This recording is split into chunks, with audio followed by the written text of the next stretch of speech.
Talk about Gaza? Yeah. Well, according to the New York Times, Israel is building a base or bases in central Gaza, which is an indication that they are there to stay. Do you have any comment on that? Is the administration able to do anything to undo this or to make sure that this does not happen? Said, I've seen those reports, and I will leave it to the Israeli government to speak to their veracity or not. Certainly would not be for us to speak to, but on that site, if they are true, certainly they would be inconsistent with a number of the principles that Secretary Blinken laid out in Tokyo about a year ago of what our viewpoint is when it comes to the region and the future of the region. So firstly, that would most certainly be the case, and I think key among them is that there cannot be any reduction in territory of Gaza. Beyond that, there can also be no forced displacement of Palestinians from their home, and they must be allowed to return safely to their homes in the north as soon as the conditions allow. So first and foremost, should this be true, it would be inconsistent with the principles that the Secretary laid out in Tokyo. I will leave it to the Israeli government to speak to that reporting. It's really not for us to speak to. But certainly you have the means to, to determine the veracity of these claims or these reports. I don't have You have to wait for the Israelis I don't have it. We are building bases. I don't have an assessment to offer from up here side on the United States is. It's not, it is involved in this process. Side, as you so know, we don't have any boots on the ground in Gaza. Beyond that, I don't have, it's certainly not for us to speak to on the veracity of these. If they are, it would most certainly be inconsistent with what we want to see for the region, and certainly would be inconsistent with the principles that the Secretary laid out in Tokyo. And should they be true, it's certainly something that we will raise quite seriously with our partners in Israel, but I don't have an assessment to offer. With that, this must be one of the most surveilled pieces of real estate anywhere in the world, especially by the United States and by its allies. You can't tell me you don't know what's going on in Gaza. Said, we of course know what's going on in Gaza. We of course are paying very close attention to what's happening in Gaza as it relates to this particular piece of reporting, which I'll just note comes from a media outlet. It's not any kind of government-to-government announcement or government-to engagement. I don't have anything else to offer beyond what I just said. Well, I tell you that Volker Turk, the chief UN human rights person, or chief human rights chief, Volker Turk, said, this is the darkest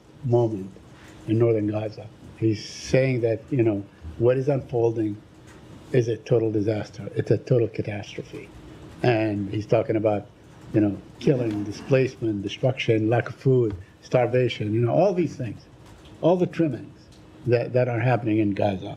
And he's calling on you as, a signatory to the Geneva Convention. He's calling on everybody, as a matter of fact, to do something that you are obligated under the Geneva Convention to actually do something. Why are you not doing anything? We are deeply concerned about the humanitarian toll in Gaza and the high number of civilian casualties, and we are continuing to press Israel to maximize and streamline the existing crossings and open more crossings to help further address the humanitarian crisis in Gaza. On top of that, we want to see an end to the war, and that's what we're trying to accomplish, and that's what we have continued to be engaged on for quite some time now, and we'll continue to work at this till the very last hour of this administration. Yeah, but being concerned and doing something are two separate things. Said, I'm sure there's a great deal of concern and there's a great deal of anger and frustration in this building, but we don't see any action. Respectfully, Said, I would take issue with that because over the course of the totality of this conflict, when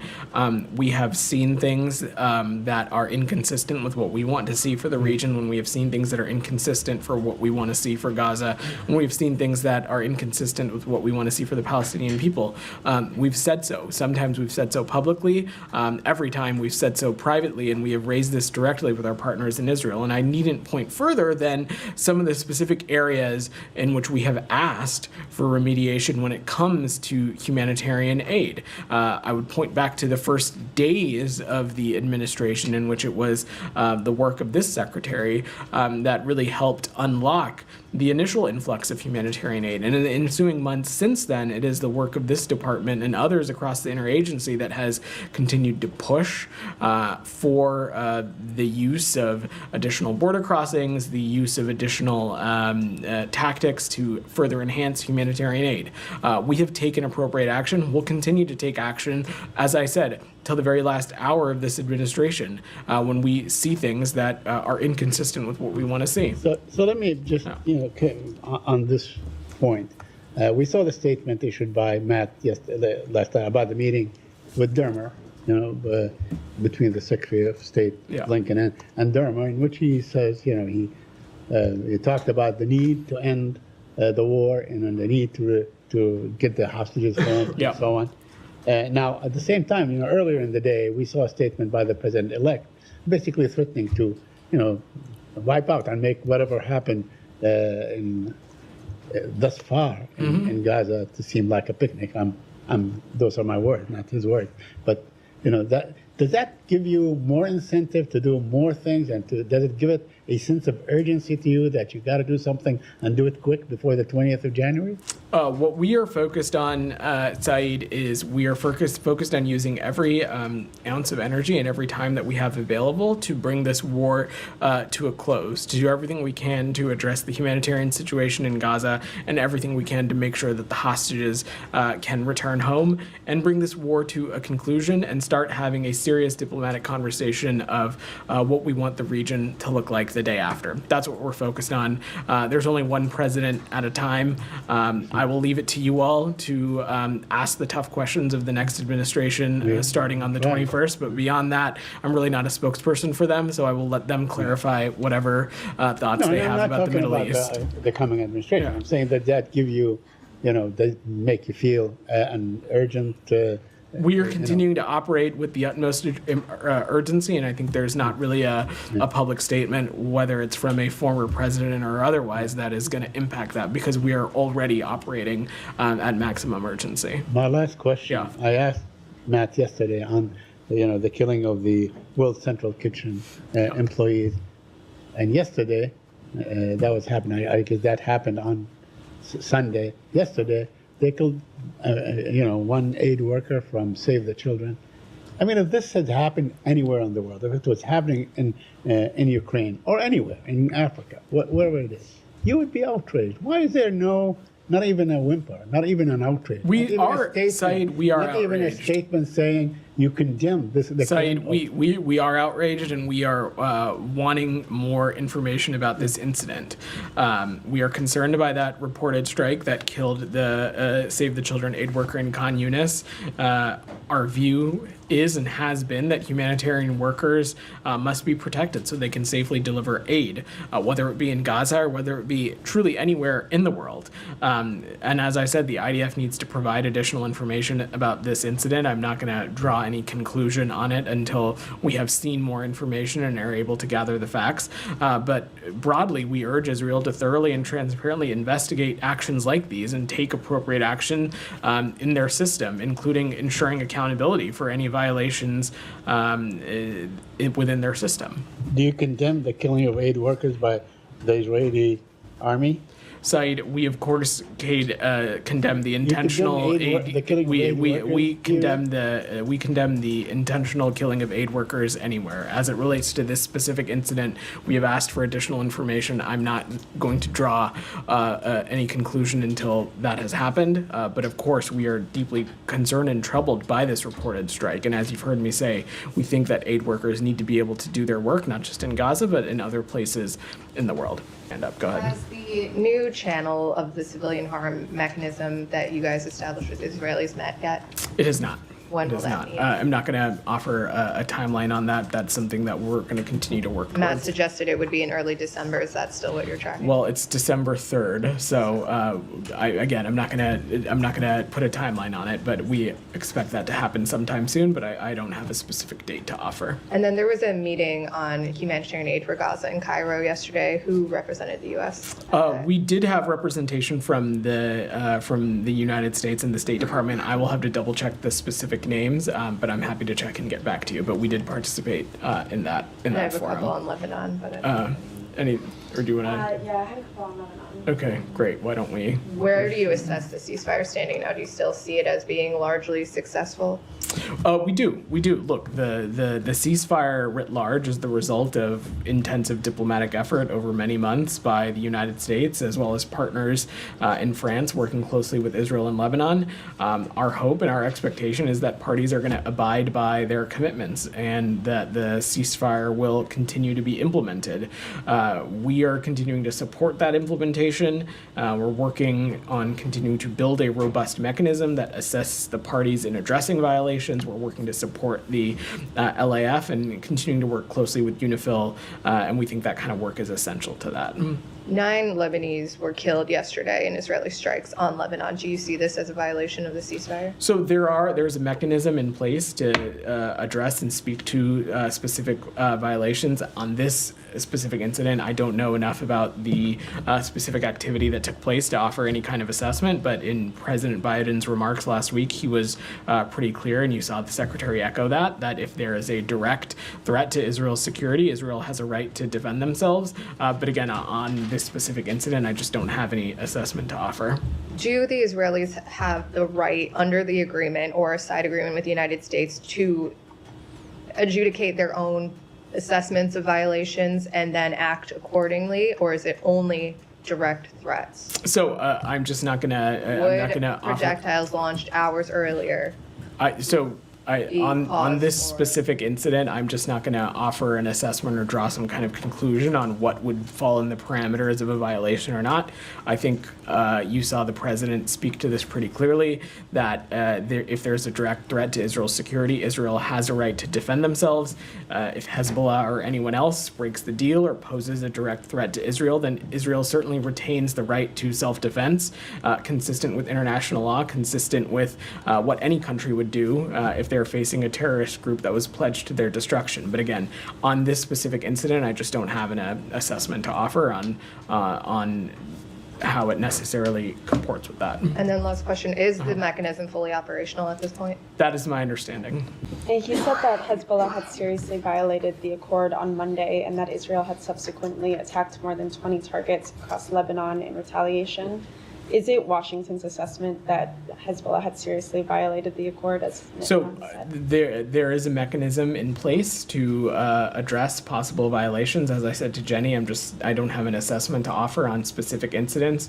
Our point of view is that we believe the ceasefire continues to be largely holding in place. As I said, there is mechanisms to address questions or to address violations. That is up and running. But beyond that, what we are focused on is working with partners to make sure that this ceasefire is continuing to hold and can continue to be implemented. Did Israel coordinate with the U.S. at all ahead of this retaliation, or let you know that it was going to... I don't have any assessment to offer on military action. As part of the accord, would Israel have to notify you that it was going to retaliate?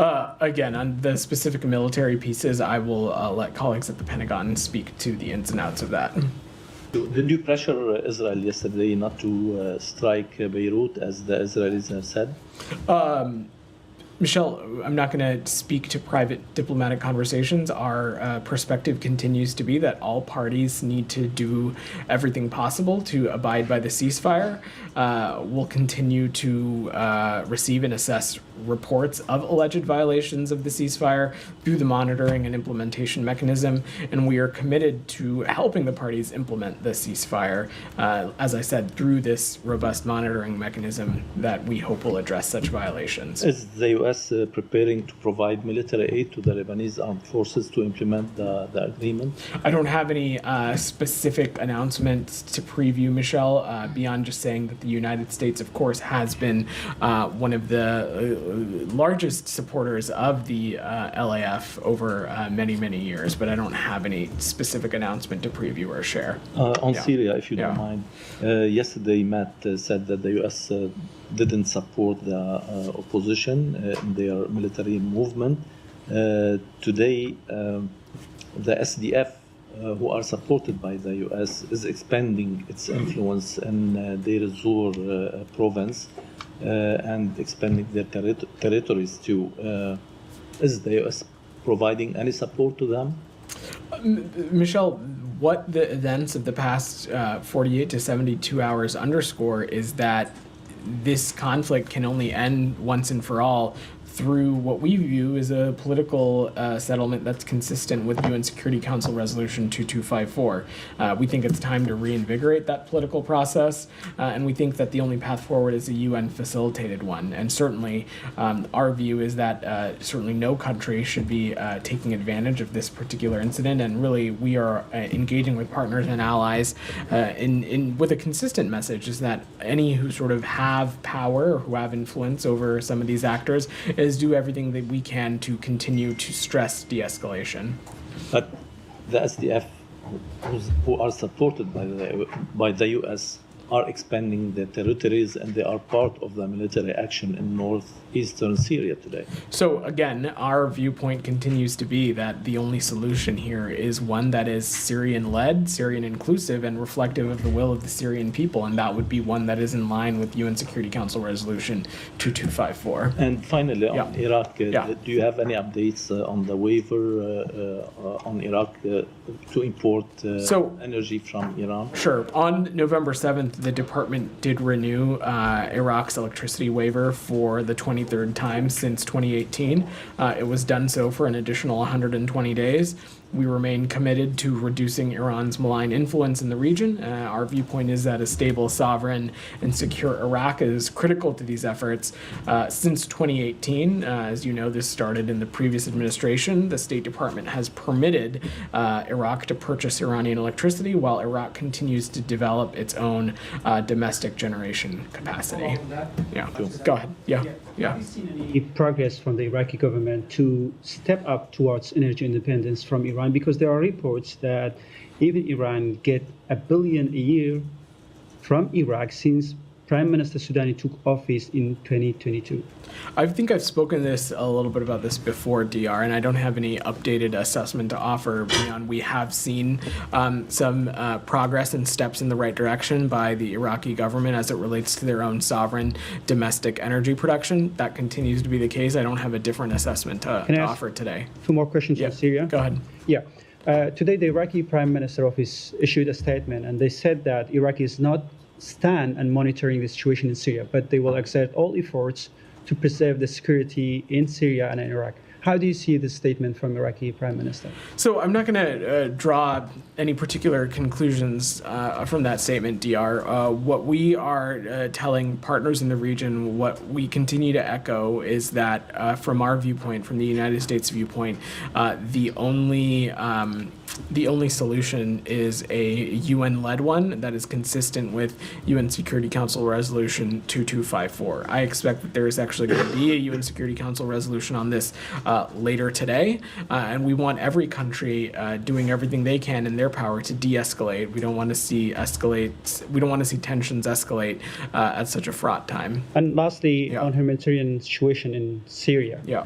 So far, there are about 200,000 Kurds, Christians, and other people, minority, have displaced. And a part of them, they went to the SDF areas, and which you are your partner. And I've learned that the SDF and Syrian Autonomous Administration have reached out to you, and they are seeking help to addressing the humanitarian situation in Syria. Are you offering any support in this regard? So, look, offering appropriate humanitarian assistance is, of course, vital, and we think that is critically important. We have, for many, many years now, been a important and a robust provider of humanitarian aid to those impacted regions. I don't have any specific announcement to offer as it relates to today, but we are just continuing to monitor the situation, and we'll take appropriate steps if we need to. Go ahead. Thanks, Vedant. Earlier, you mentioned that under the ceasefire, Israel retains a right to defend itself. I mean, does that same right transfer to the Lebanese state? I say this because Israel's new defense minister today said that if it fails to deter Hezbollah from attacking it, the Lebanese government will not be immune from attacks in the future. So I think you're asking me to, again, speak to a hypothetical, which I'm just, not going to engage on. Is there something in the ceasefire that says, if attacked, the Lebanese state has the right to defend itself? So at the crux of this, at the crux of this long conversation that we've been having as it relates to northern Israel and southern Lebanon has been UN Security Council Resolution 1701, and at the center of that is this notion that Hezbollah will withdraw to north of the Litani River, and that likewise Israel will return to south of the Blue Line back to Israel. But I think to just pressure test your question a little bit, I don't think that there is a desire from Israel to invade or attack the Lebanese people. What we were talking about is specific acts or incidents of self-defense. Again, I'm not going to... It's still killed 12 Lebanese. Certainly I'm not trying to minimize the impact on Lebanese civilians, but I just don't have an assessment to offer on some of these specific incidents beyond just saying that as it relates to the ceasefire, there is a mechanism in place to address violations, and ultimately, at the crux of this, Israel, if it is threatened or if its security is violated by Hezbollah, by a terrorist group, they certainly have the right to their self-defense. But it's a chicken and the egg. Does Lebanon then not retain that same right? If they are... Okay. Let's say Israel is the aggressor. Again, we are going down a slippery slope of hypotheticals. It's not that hypothetical. It is a bit of a hypothetical because on one side we are talking about a terrorist group that, as part of its mission statement, has the destruction of Israel stamped at the center of that. And on the other side, you have Israel, a sovereign democratic state. That has invaded is Lebanon three times. As part of what we are talking about and part of this ceasefire is for Israel, at the crux of 1701, is to withdraw to south of the Blue Line. I think these situations are not totally comparable, but I really appreciate you trying.